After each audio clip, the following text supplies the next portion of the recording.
Hello दोस्तों, आपका स्वागत है हमारे आज के इस वीडियो में। आज हम डिस्कस करेंगे how to become financially stable.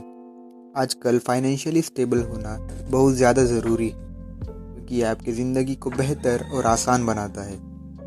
चलिए शुरू करते हैं हमारे आज के इस वीडियो को। सबसे पहले हम समझेंगे पर्सनल फाइनेंस को, क्योंकि पर्सनल फाइनेंस ही आपको अपनी ज़िंदगी में फाइनेंशियली स्टेबल बनाने में मदद करता है।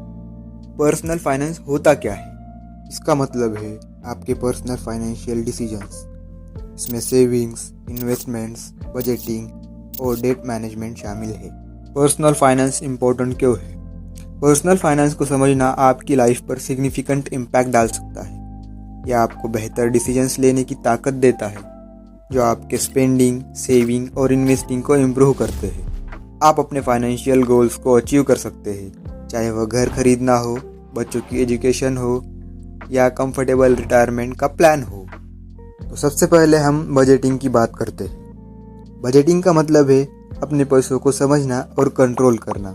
आप कितना कमा रहे हो और कितना खर्च कर रहे हो, इसका अंदाज़ा हमें बजटिंग से ही लगता है। जब आप बजट बनाते हैं तो आप खुद पर कंट्रोल रखते हैं।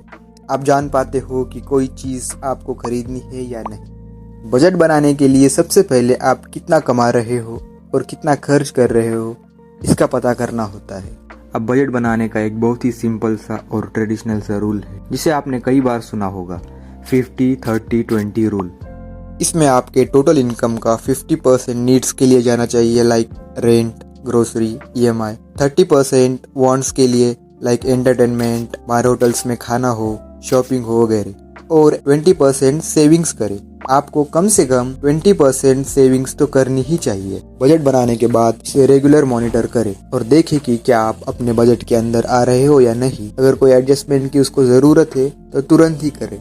इसके बाद हम देखते हैं सेविंग्स को। आपको लगता है सेविंग्स करना उन्हीं लोगों के लिए है जो ऑलरेडी रिच है या फिर उनके पास बहुत पैसा है। ऐसा नहीं है दोस्त, चाहे आपकी मंथली इनकम छोटी हो या बड़ी, सेविंग हर किसी के लिए जरूरी है। सेविंग सिर्फ एक हैबिट नहीं है बल्कि एक माइंडसेट है, और अगर आप इसे अडॉप्ट करते हैं अपने लाइफ में तो आप अपने फ्यूचर को सिक्योर बना सकते हो। सबसे पहले हमें ये समझना है सेविंग्स क्यों जरूरी है। आप खुद सोचिए, अगर आप अपने फ्यूचर के लिए सेव नहीं करते तो जब कोई इमरजेंसी आए तो आप क्या करोगे? और आज के जमाने में कोई किसी की मदद नहीं करता, स्पेशली फाइनेंशियली मदद। एक और बात, जब हम सेविंग करते हैं तो हमारे पास इमरजेंसी फंड भी होता है। ये फंड आपको उस वक्त काम आएगा जब आपको कोई फाइनेंशियली इमरजेंसी आएगी और आप उस सिचुएशन में खुद को अकेला पाओगे। इमरजेंसी फंड हमारे मंथली इनकम का 3x होना चाहिए। अपने फाइनेंशियल गोल को सेट करें। एग्जाम्पल, एक अगले साल में आपको कोई बाइक खरीदनी हो या 1 लाख रुपए सेव करने हो, उस हिसाब से उसको मंथली सेविंग्स में ब्रेक डाउन करो। इससे आपकी सेविंग्स आसान बनेगी। कुछ कॉमन सेविंग मिस्टेक है जो हम अक्सर करते हैं, वो हमको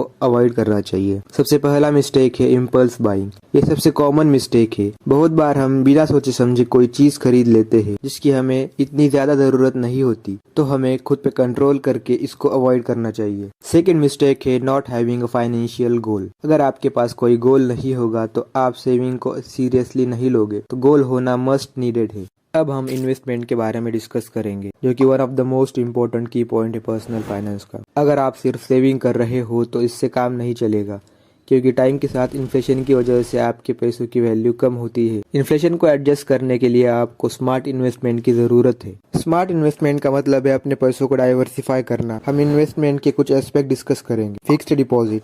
FD एक इन्वेस्टमेंट का ट्रेडिशनल और रिस्क फ्री ऑप्शन है। इससे आपको फिक्स्ड रिटर्न्स मिलेगा। अगर आप अपने पैसों को ग्रो करना चाहते हो और आपको स्टॉक मार्केट का ज्यादा नॉलेज नहीं है तो आपके लिए म्यूचुअल फंड एक अच्छा ऑप्शन है। यहाँ आपको FD के कंपैरिजन में ज्यादा रिटर्न्स मिलेंगे। आप इसे 500 या 1000 से भी शुरू कर सकते हैं। म्यूचुअल फंड का एक फायदा और भी है, आप इसको कभी भी रिडीम कर सकते हैं और अपना पैसा बैंक में ट्रांसफर कर सकते हैं। तीसरा है रियल इस्टेट। आप सोच रहे होंगे रियल इस्टेट में इन्वेस्टमेंट करने के लिए बहुत ज्यादा कैपिटल की जरूरत है, तो ऐसा नहीं है। स्मॉल अमाउंट से भी रियल इस्टेट में इन्वेस्ट कर सकते हैं हम।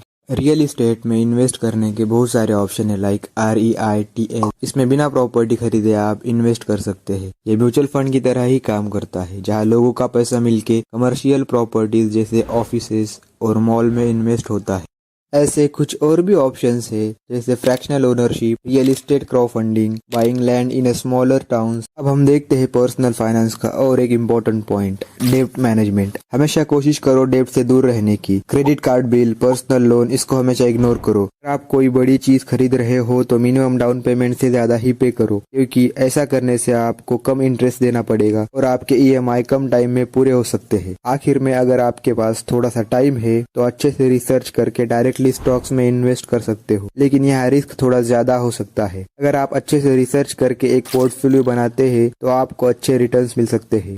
सेविंग का 5 या 10% आपको स्टॉक्स में इन्वेस्ट करना चाहिए। अगर आपकी मंथली इनकम 40,000 है तो इसमें से 20% यानी 8,000 सेविंग्स करिए और 8,000 के 10% यानी 800 रुपए स्टॉक्स में इन्वेस्ट करो। आपको लॉन्ग रन में 2 या 3 स्टॉक्स ऐसे मिल जाए जो आपको 10x तक रिटर्न्स दे सके तो आप फाइनेंशियली स्टेबल ही नहीं बल्कि फाइनेंशियली स्ट्रांग भी हो सकते हो। तो दोस्तों, ये थे कुछ की पॉइंट्स जिसको फॉलो करके आप फाइनेंशियली स्टेबल हो सकते हो। उम्मीद करता हूँ वीडियो अच्छी लगी होगी और हाँ, वीडियो को लाइक और सब्सक्राइब जरूर करना।